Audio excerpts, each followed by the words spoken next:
Welcome!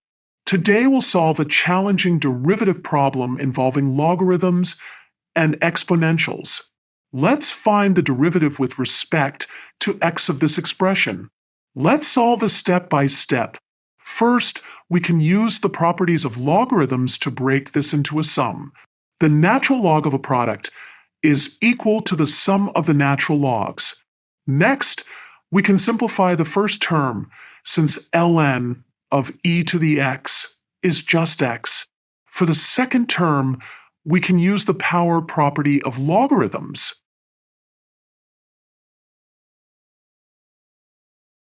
Since ln e equals 1, our first term simplifies to just x.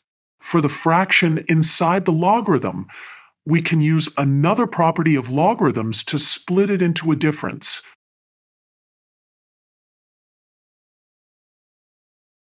Now we're ready to take the derivative. The derivative of x is 1, and for the logarithm terms, we'll use the chain rule. The derivative of ln x is 1/x.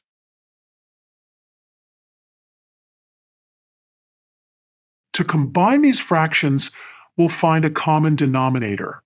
The denominators multiply to give us x squared minus 1, and the numerators become x plus 1 minus x minus 1, which simplifies to 2. The 2's cancel in the fraction, giving us 3 over x squared minus 1. Finally, we can combine this into a single fraction. The numerator becomes x squared minus 1 plus 3, which simplifies to x squared plus 2, and the denominator remains x squared minus 1.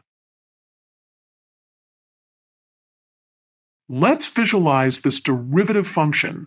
Notice that we have vertical asymptotes at x equals 1, and x equals -1, where the denominator equals 0.